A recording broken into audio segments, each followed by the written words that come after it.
अस्सलाम वालेकुम जी, क्या हाल है आप सबके? खैरियत से? इस्लामाबाद में कल रात से बहुत बारिश हो रही है और फिर से जो है बहुत ज़्यादा ठंड बढ़ गई है। और मेरा ख़्याल है कि अब तक जो है काफ़ी लोग अपने डिनर से फ़ारिग होके हीटर के पास बैठे हुए हैं और चाय और कॉफ़ी जो है वो पी रहे हैं। तो मेरा ख़्याल है कि ऐसे माहौल में एक पैरानॉर्मल एपिसोड तो डेफ़िनेटली बनता है। अच्छा जी, आज का जो एपिसोड है वो एक पाकिस्तान की, बल्कि मैं कहूँगी कराची की सबसे, मेरे ख्याल में जो मशहूर हॉन्टिंग है उसके बारे में है, और वो है कारसाज की एक मिस्टीरियस औरत। मैंने अपने पहले भी एक एपिसोड में इसका ज़िक्र किया था और मैंने बताया था कि मेरी अम्मी की जो एक फ्रेंड है, उनकी पूरी फैमिली ने कोई अराउंड 30 इयर्स बैक उन्होंने इस मिस्टीरियस लेडी को जो है कारसाज रोड पे देखा था। और मैं भी जब अभी कराची गई तो मुझे उस रोड से जाने का इत्तेफाक हुआ। मेरा ख़्याल है कि जो भी कराची जाता है, क्योंकि पीएनएस कारसाज, शाहराह फैसल, इतनी लंबी रोड है कि कभी ना कभी आपका वहाँ से गुज़र होता है। तो मेरा ख़्याल है कि रात के कोई 11:30 या 12 बजे का टाइम था और मैं जो हूँ कहीं से वापस आ रही थी। तो मैंने ऐसे ही ज़िक्र किया, मैंने कहा अच्छा ये वो है कारसाज रोड। तो मेरे साथ मेरी फूफो बैठी थी, उन्होंने एक बड़ी इंटरेस्टिंग बात की। उन्होंने कहा कि तुम्हें अभी कुछ यहाँ नज़र नहीं आएगा, यहाँ जो है ना कोई 1:30 और 3 बजे के दरमियान जो है ना कोई एक पैरानॉर्मल एक्टिविटी होती है। तो मैंने कहा भाई आपको तो बहुत ज़्यादा एग्जैक्ट टाइम भी पता है। लेकिन ये बात इसीलिए इंटरेस्टिंग है क्योंकि फिर मुझे उसके बाद दो फ्रेश एपिसोड्स जो हुए हैं कारसाज रोड पे वो पता चले। और इत्तेफाक से उनका भी जो टाइम था वो 1 से 3 बजे एएम के जो जो वक्त होता है वो था। तो पहला जो मुझे स्टोरी पता चली, और ये डायरेक्ट कराची से आई है स्टोरी, वो ये है कि एक मेरी फ्रेंड है, तो उनके जो एक अंकल हैं, वो और उनके जो फ्रेंड हैं वो अपने किसी काम से या पता नहीं कहाँ कहीं गए हुए थे। तो वो वहाँ से वापस आ रहे थे और रात के कोई 2:15 या 2:30 बजे का टाइम था। और फिर वो कारसाज रोड से गुजरे तो उन्होंने ये देखा कि थोड़ा सड़क पे आगे एक खातून खड़ी हुई है, और दुल्हन वगैरह के वो रूप में नहीं थी, नॉर्मल कपड़े पहने हुए थे उन्होंने। उन्होंने इस तरह इशारा किया रुकने का। तो अंकल जो थे, अब उन्हें समझ नहीं आई, डबल माइंडेड हो गए कि भाई मैं रुकूं नहीं रुकूं। उन्होंने कहा कि चलो पूछते तो हैं कि भाई क्या प्रॉब्लम है। तो जब उन्होंने गाड़ी रोकी तो उन खातून ने बोला कि देखें जी, मुझे फ़लाँ फ़लाँ जगह आप उतार दें, अभी मेरे पास कोई ट्रांसपोर्ट भी नहीं है और I will be very very grateful. तो आप मुझे प्लीज़ उस फना कोई, उन्होंने थोड़ा जगह कोई आगे का नाम लिया कि मुझे यहाँ उतार दें। तो साथ उनके दोस्त बैठे थे, वो ज़रा थोड़े से उनको अजीब लगा कि भाई ये रात के 2:30-3 बजे ये कौन है और ये कहाँ जा रही हैं, कहाँ खड़ी हैं। उन्होंने कहा चलिए ठीक है आप बैठे, हम आपको जहाँ आपने बोले हम आपको उतार देते हैं। तो जब वो पीछे की सीट की तरफ बैठने लगी तो अंकल के फ्रेंड की इत्तेफाक से जो नज़र है ना वो उनके पाँवों पे पड़ गई, और उनके जो पाँव थे ना वो उल्टे थे, देवर इन्वर्टेड। तो वो तो बिल्कुल एकदम मतलब फ्रीज़ हो गए, उन्हें समझ नहीं आई। उन्होंने फ़ौरन जो है थोड़ा उनको पुश करके दरवाज़ा बंद किया और कहा कि फ़ौरन गाड़ी चलाओ। तो अंकल को समझ नहीं आया, उन्होंने कहा बस तुम चलो यहाँ से निकलो, मैं तुम्हें बताता हूँ। तो अंकल ने जो है फ़ौरन फुल स्पीड पे गाड़ी आगे बढ़ाई।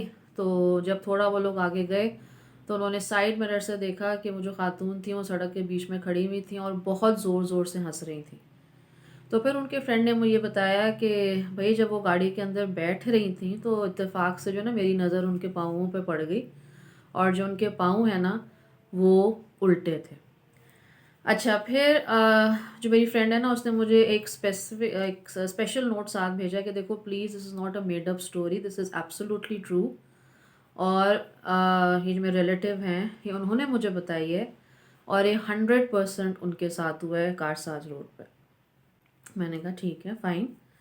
और फिर इसी तरह ये जो मैं आपको अब दूसरी स्टोरी बताने लगी हूँ, इसके जो विक्टिम्स हैं, मैं तो विक्टिम्स ही कहूँगी, वो भी एक हस्बैंड और वाइफ थे। तो इस वाक़ये के बाद जो कि मैं आपको सुनाने वाली हूँ, वो इतनी ट्रॉमेटाइज़्ड हो गई हैं कि वो जो है ना मतलब अभी तक मेंटली वो जो है एक 100% आप कहें कि नॉर्मल स्टेट पे नहीं आई हैं। उनके साथ क्या हुआ? वो ये जो खातून है ये अपनी किसी फ्रेंड के घर गई हुई थी और डीएचए में। तो काफ़ी देर हो गई, कोई 12:30 या 1 डेढ़ बजे का टाइम हुआ, तो उनके हस्बैंड ने कहा कि मैं तुम्हें पिक करने के लिए आ रहा हूँ। और उनके हस्बैंड जो थे वो मोटर बाइक पे थे। खैर वो आए, उन्होंने अपनी वाइफ को पिक किया और ये दोनों जो हैं अपने रास्ते पे चल पड़े। अच्छा, फिर ये हुआ कि इनका भी गुज़र जो है कारसाज रोड से हुआ। और कारसाज रोड पे जब ये अपनी बातें करते जा रहे थे तो उस वक्त काफ़ी हद तक जो है मतलब ट्रैफिक थोड़ा कम था, बहुत ज़्यादा ट्रैफिक नहीं था।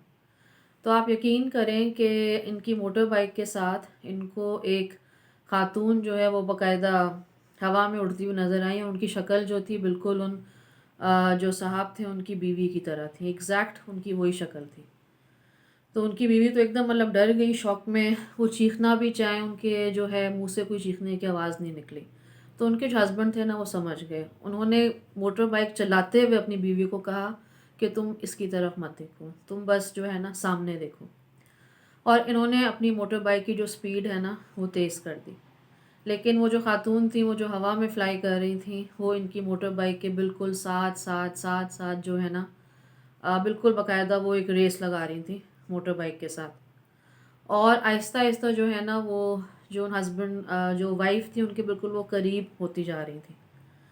तो वो जो लेडी थी जिनके साथ ये वाक़या हुआ, उन्होंने बताया कि मतलब I could literally feel her breath as if, बिल्कुल ना जैसे मतलब वो मेरी गोद के अंदर आके बैठ गई हैं और आहिस्ता-आहिस्ता ना मेरा नाम ले रही हैं।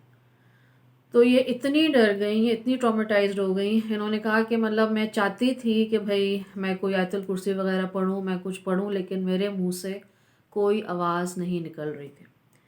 लेकिन जो उनके हस्बैंड थे, ही हैड स्ट्रॉन्गर नर्व्स, उन्होंने जो है बुलंद आवाज़ में आयतुल कुर्सी जो है ना पढ़नी शुरू कर दी। और बस साथ-साथ कहते रहे कि तुम सामने देखो, तुमने इसको नहीं देखना, तुम सामने देखो।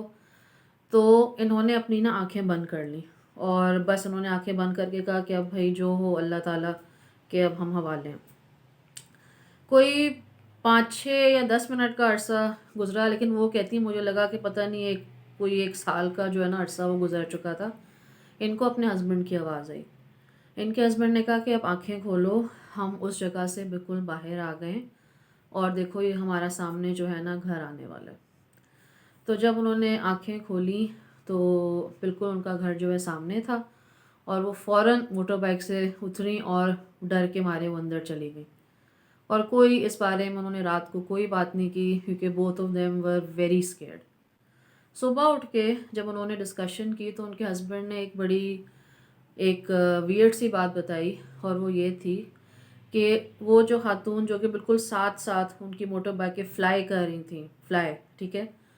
उन्होंने कहा कि उनकी शक्ल बिल्कुल तुम्हारी तरह थी जो उनकी वाइफ़ हैं, लेकिन जो उनकी हँसी थी ना, वो बहुत अजीब-सी थी। एक तो बहुत ज़्यादा वाइड उनकी हँसी थी, यहाँ तक पहुँची हुई थी और उसमें एक अजीब-सी एक आप कह लें कि कोल्डनेस थी या एक बहुत उसमें ना एक डरावनापन था उस हँसी में। लेकिन उन्होंने कहा कि शुक्र है भई कि मेरी जो ज़ुबान पे ना आयतुल कुर्सी जो है वो जारी हो गई और मैं पढ़ता रहा। अच्छा, अब असर क्या हुआ कि वो जो खातून मोटर बाइक पे जो उनकी बीवी थी, उन्होंने कहा कि वो दिन है और आज का दिन है, मैं मोटर बाइक पे सफ़र नहीं करती, उस रोड पे जाने का तो आप मतलब भूल ही जाएँ कि मैं उस कभी उस सड़क के ऊपर जाऊँगी। और वो कहती हैं कि रात के 9 बजे के बाद मुझे एक ना डर सा लगना शुरू हो जाता है, अगर मुझे कहीं जाना पड़े तो मैं मेरी पूरी कोशिश होती है कि मैं रात के 9 बजे जो है ना घर से बाहर नहीं निकलूँ। और रात की बात तो आप छोड़ ही दें, दिन में भी वो कहती हैं कि मैं ना अकेले कहीं बैठ सकती हूँ। अगर मैं थोड़ी देर के लिए दिन में भी सोती हूँ तो कोई मेरे पास बैठा हुआ हो। And mentally her mental health has really been compromised.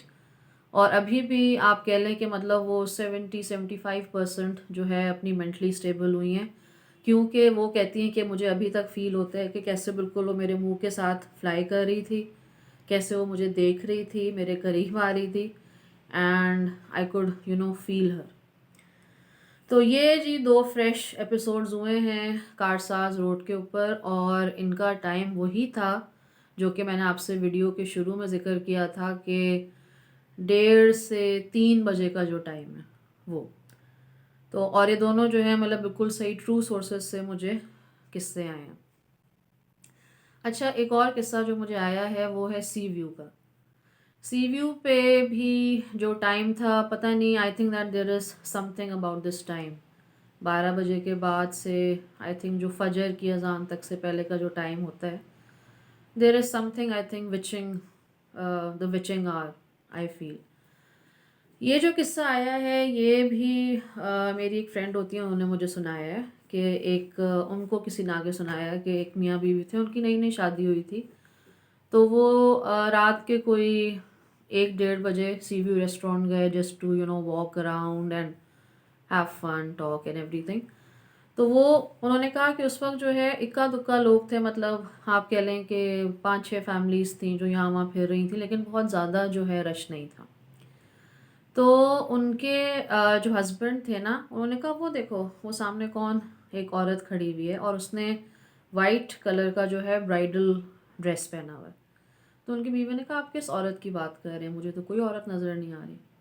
उन्होंने कहा वो देखो वो सामने है और वो बाकायदा लहरों के इतने करीब जा रही है और वॉक कर रही है और उसने ड्रेस पहना हुआ है, और आपको नहीं नज़र आ रही।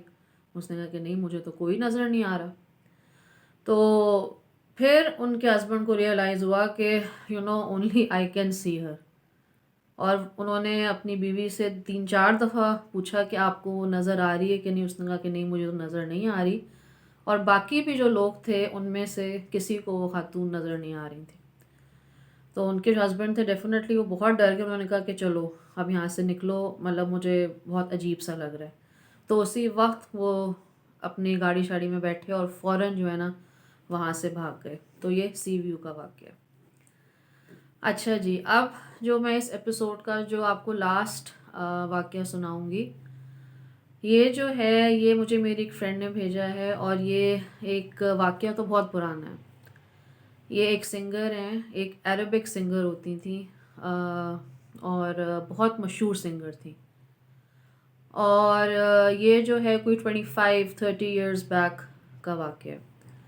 वो ये कहती हैं कि मैं जो है ना यूएई की बहुत एक मशहूर सिंगर थी और मुझे बहुत जो रिच फैमिलीज़ हैं वो अपने बच्चों की शादी पे बुलाती थी और मैं वहाँ गाना गाती थी ऑलमोस्ट, मतलब पूरी रात परफॉर्म करती थी, पूरी उनकी एक टीम थी। और इसी वजह से मैंने बहुत ज़्यादा जो है पैसा इकट्ठा कर लिया था, आई बिकेम वेरी रिच। लेकिन मेरे साथ ऐसा कुछ हुआ कि मुझे ये सिंगिंग छोड़नी पड़ी। अब क्या हुआ आप सुने। वो ये कहती हैं कि हमारा जो है छुट्टी का दिन था, मतलब आई थिंक सैटरडे या संडे जो भी उनको ऑफ डे होता है वो था, and our whole team was resting.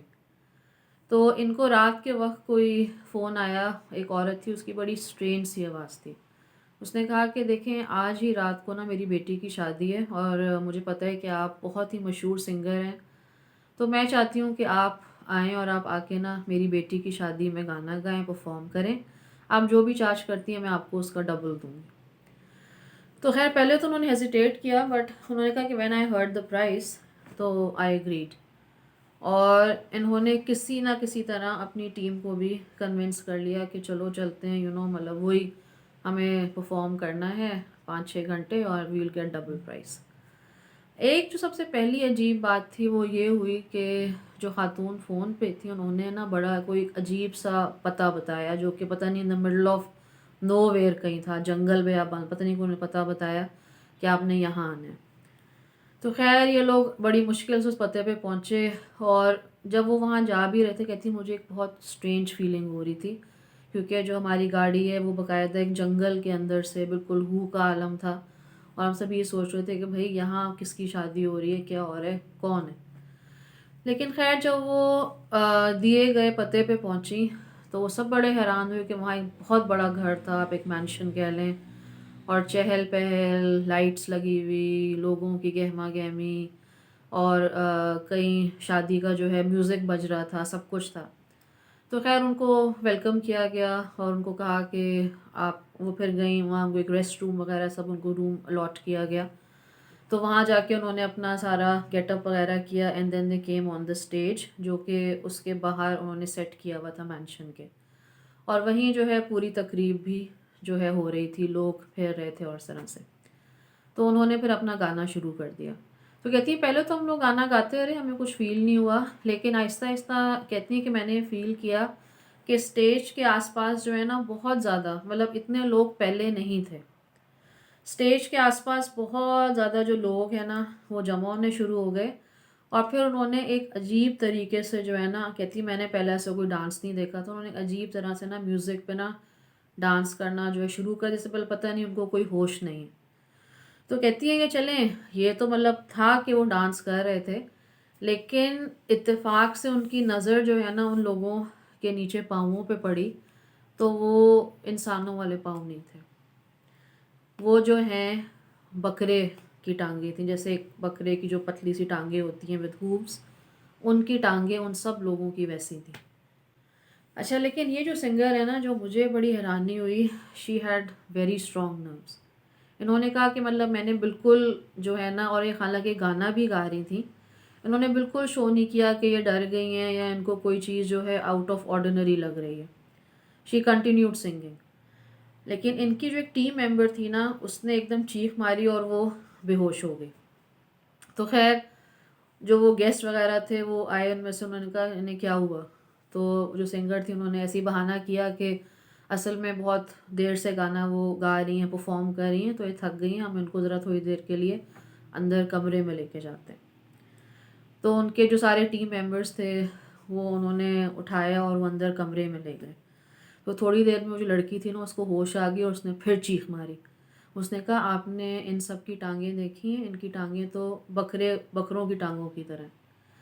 तो वो जो सिंगर थी ना, उन्होंने कहा कि देखो मैंने बहुत पहले ये चीज़ देख ली थी, लेकिन प्लीज़ तुम ये जो चीज़ है ना ये बिल्कुल शो मत करो, क्योंकि अगर इन्हें पता चल गया कि हमें कोई चीज़ आउट ऑफ ऑर्डिनरी लग रही है, they will not let us go, because मुझे ये फीलिंग हो रही है कि ये जो शादी है ना ये किसी जिन्नात की शादी है, और इनको बिल्कुल पता नहीं लगना चाहिए कि मतलब वी नो द ट्रुथ। तो अब हम लोग ऐसा करते हैं कि हम वापस जाते हैं स्टेज पे, परफॉर्म करते हैं, और थोड़ी देर में जो है ना फजर की अज़ान भी होने वाली है, तो बस अल्लाह ताला पे अब छोड़ते हैं। तो इनके टीम मेंबर्स ने ये बोला कि इस जंगल बयाबान में ये फजर की अज़ान की आवाज़ कैसे आएगी? उन्होंने कहा कि नहीं, बस अल्लाह ताला से दुआ मांगो, अगर यहाँ से ज़िंदा निकलना है तो मेरा ये दिल कहता है कि जस्ट एक्ट नॉर्मल। लेकिन which is a very difficult thing to do if you put yourself in that situation. Anyways, ये लोग वापस गए स्टेज पे, 1 डेढ़ घंटा 2 घंटे थे फजर की अज़ान होने में। तो ये जो है ना उन्होंने अपना गाना कंटिन्यू किया, और ये कहती हैं कि मतलब हम लोग गाना गाए जा रहे थे और वो जो लोग थे उनका डांस और वाइल्ड अजीब सा होता जा रहा था, अजीब सी वो आवाज़ें निकाल रहे थे, और उनकी टांगें ऊपर नीचे ऐसे करके जो है ना हो रही थी। और वो कहती हैं कि मतलब मुझे बिल्कुल लग रहा था कि अब जो मैं या जो मेरे टीम मेंबर्स हैं ना उनकी नर्व्स बिल्कुल जवाब दे जाएंगी, या तो हम सारे बेहोश हो जाएंगे या हम सब बहुत ज़ोर से चीख मारेंगे। उस वक्त उन्होंने दिल में ये अल्लाह ताला से दुआ की कि अल्लाह ताला आप प्लीज़ मुझे और जो मेरे टीम मेंबर्स हैं उनको यहाँ से सही सलामत निकाल दें। मैं आपसे वादा करती हूँ कि मैं इस तरह जो है कभी फंक्शंस में परफॉर्म नहीं करूँगी या गाना नहीं गाऊँगी। देखिए मतलब उस वक्त जब इंसान बहुत होते हैं ना डेस्परेट, तो वो कोई ना कोई इस तरह रास्ता ढूंढता है, कुछ सोचता है, और ये भी अगर उनके दिमाग में आया तो अल्लाह ताला की मर्ज़ी से आया। उन्होंने जैसी ही ये दुआ की, वो कहती हैं कि मुझे 5 मिनट के बाद, मतलब थोड़ी देर के बाद, उस जंगल बियाबान में फ़जर की जो अज़ान है ना उसकी आवाज़ आई। और जैसे ही फ़जर की अज़ान की आवाज़ आई, उन्होंने कहा कि वहाँ जितने भी लोग थे वो सब एकदम भागना शुरू हो गए। थोड़ी देर में वो मैदान बिल्कुल ख़ाली हो गया, लाइट्स सारी बंद हो गई, और हम लोग जो है बस ऐसे ही एक ख़ाली मैदान में खड़े हुए थे। देयर वाज़ नथिंग अज़ान की आवाज़ पे। तो उन्होंने फ़ौरन अल्लाह का शुक्र अदा किया, और उन्होंने फ़ौरन अपना सामान समेटा और वो सारे वहाँ से भागे। तो वो कहती है कि उसके बाद से मतलब फिर मैंने जो है सिंगिंग एज अ प्रोफेशन जो है वो छोड़ दी। तो जी ये आज के मेरे कुछ वाक़यात थे, and I hope you like them. अगर आपने अभी तक मेरे चैनल को सब्सक्राइब नहीं किया है तो please subscribe, please comment, on what you think about my stories. और प्लीज़ जो मेरा ईमेल एड्रेस है उस पे आप मुझे अपनी स्टोरी सेंड करें। मैं definitely I will make them a part of my episode. और अगले एपिसोड के लिए अब मैं करती हूँ तैयारी विद सम न्यू स्टोरीज़। जब तक के लिए अपना बहुत ख्याल रखें। Take care and do share my video. अल्लाह हाफिज़।